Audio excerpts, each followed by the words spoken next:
Pemirsa, kita akan langsung membahas terkait pagelaran Pekan Olahraga Nasional ke-21 bersama Deputi Bidang Peningkatan Prestasi Olahraga Kemenpora, Bapak Surono. Selamat malam, Pak Surono. Kabar Selamat baik, Pak? malam, Mbak Adra. Salam Baik. sehat selalu. Baik, Pak Surono, jelang PON 2024 ini, sampai saat ini sudah sejauh mana, Pak, persiapannya? Terima kasih, Mbak Adra. Beberapa hari yang lalu kami bersama Pak Menko PMK berkeliling ke Sumatera Utara dan Aceh. Pada prinsipnya hampir sarana 98% siap. Bahkan kemarin kami berkunjung ke venue balap sepeda BMX, itu khusus untuk lapangannya sudah siap dipakai, hanya tinggal beberapa yang masih harus diperbaiki. Kemudian juga tinju nanti digeser ke Universitas Numensen. Kemudian ada bola voli sudah siap. Dan yang terakhir kemarin ada di stadion yang akan dipakai untuk penutupan, dan mudah-mudahan insya Allah pada saat penutupan untuk di Sumatera Utara sudah siap. Bahkan tanggal 9 akan diresmikan oleh Bapak Presiden. Kemudian kami juga berserta dengan Bapak Menko PMK bergeser ke Aceh, melihat secara langsung beberapa venue di mana ada skateboard, itu sudah siap, kemudian sepatu roda yang ada di PD, Kabupaten PD, kemudian juga lapangan sepak bola. Terus kemudian bergeser ke daerah stadion utama yang akan dipakai untuk pembukaan, dan persiapan pembukaan sudah mulai gladi kotor, dan mudah-mudahan pembukaan di Aceh akan berhasil dengan baik, yang akan dihadiri oleh Bapak Presiden. Baik, Pak Surono, tadi sudah disampaikan bahwa sarana dan prasarana ini sudah 98% siap begitu ya, Pak. Lalu infrastruktur dan juga sarana PON ke-21 ini kan disebutkan dibangun untuk pembinaan berkelanjutan atlet Indonesia.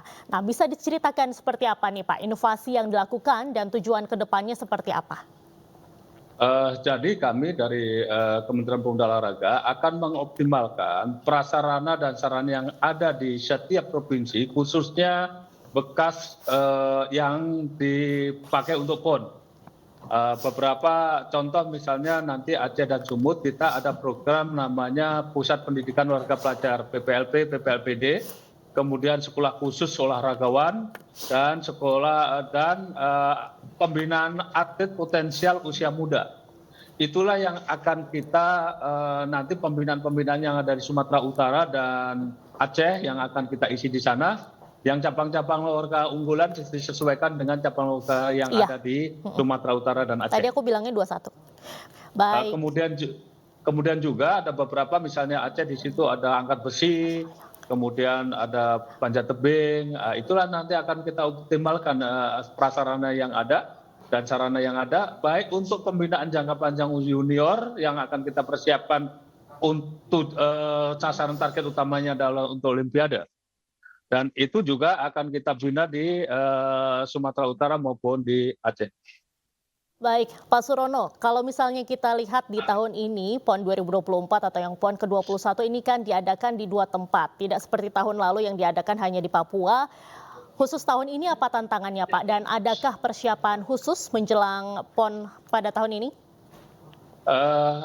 Memang pada PON ke-21 ini adalah PON pertama yang dilaksanakan di 2 tempat, di 2 provinsi, yaitu di Aceh dan Sumut.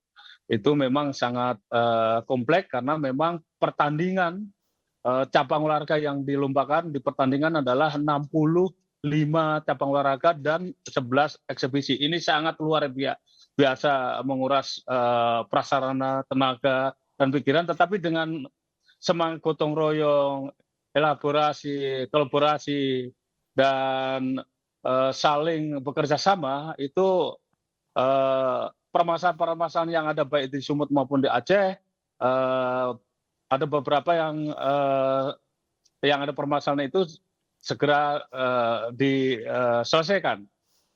Bahkan khusus untuk di Sumatera Utara ada beberapa memang ada pending isu, tetapi beberapa hari ini sudah dapat diselesaikan. Begitu juga dengan yang di Aceh. Dengan adanya dua provinsi ini memang satu di Sumatera Utara di 10 kabupaten kota yang akan dilaksanakan penyelenggaraannya, kemudian juga 10 yang ada di kabupaten kota yang ada di Aceh. Khususnya ini adalah yang mengenai jaringan bandwidth, dan kami juga sudah komunikasikan dan bekerjasama dengan Kementerian Komunikasi dan Informatika Info, dan mereka juga memberikan spot untuk bandwidth, PLN dan lain-lain. Ini adalah kerjasama baik pemerintah Provinsi Aceh dan Sumut, dan sesuai dengan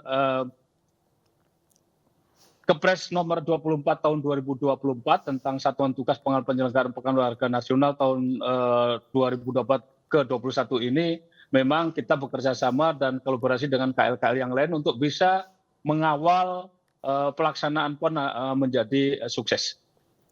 Baik, Pak Surono, tentunya Kemenpora ini kan berharap bahwa PON ke-21 di Aceh dan Sumatera Utara ini dapat meraih sukses prestasi, sukses penyelenggaraan, sukses administrasi, dan juga sukses ekonomi. Mungkin bisa dijelaskan terkait dengan 4 hal itu, lalu juga untuk penutup mungkin harapan pelaksanaan PON tahun ini akan seperti apa, Pak? Terima kasih, Mbak Adra, bahwa penyelenggaraan PON itu harus satu sukses prestasi, di mana nanti banyak atlet-atlet yang bisa memecahkan rekor, baik rekor nasional maupun rekor internasional. Dan itu kita harapkan agar atlet-atlet yang berlaga di PON Aceh Sumut ini bisa menampilkan performa yang terbaik. Sehingga di samping dia mendapat medali, tetapi juga dapat memecahkan rekor. Ini yang terpenting untuk yang peningkatan prestasi, baik itu rekor nasional maupun internasional.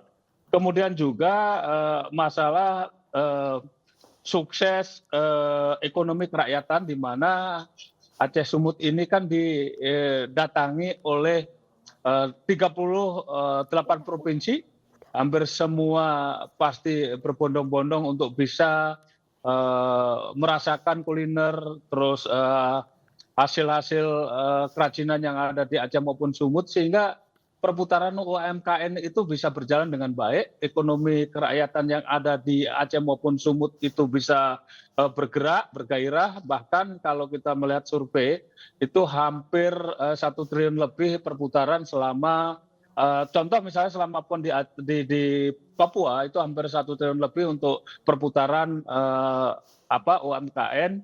Kemudian kemungkinan di Aceh Sumut, karena yang dipertandingkan lebih banyak cabang olahraganya, perputaran ekonomi yang ada di Aceh Sumut akan lebih besar lagi. Nanti akan kita cek mengenai survei dari lembaga-lembaga yang meriset mengenai perputaran ekonomi. Kemudian yang tidak kalah pentingnya adalah sukses administrasi, di mana setelah penyelenggaraan itu, yang penting pertanggungjawaban baik anggaran APBN maupun APBD itu disesuaikan dengan aturan yang berlaku, yaitu dengan prinsip efektif, efisien, transparansi, dan akuntabel. Jangan sampai PON selesai nanti menimbulkan permasalahan, banyak panitia yang dipanggil-panggil dan merangka untuk agar kami selalu mendampingi untuk penyelenggaraan khususnya administrasi. Di sini ada pendampingan dari Kejaksaan, kemudian Baris Krim Polri, ke LKPP dan BPKP. Dari pendampingan tata kelola inilah agar secara administrasi nanti semua dapat dipertanggungjawabkan secara transparan dan akuntabel. Baik. Mungkin itu, Mbak Adra. Baik, terima kasih banyak Pak Surono atas waktunya bersama iNews sore hari ini. Semoga pelaksanaan PON pada tahun ini bisa berjalan dengan baik dan juga lancar. Terima kasih. Terima kasih, Mbak Adra.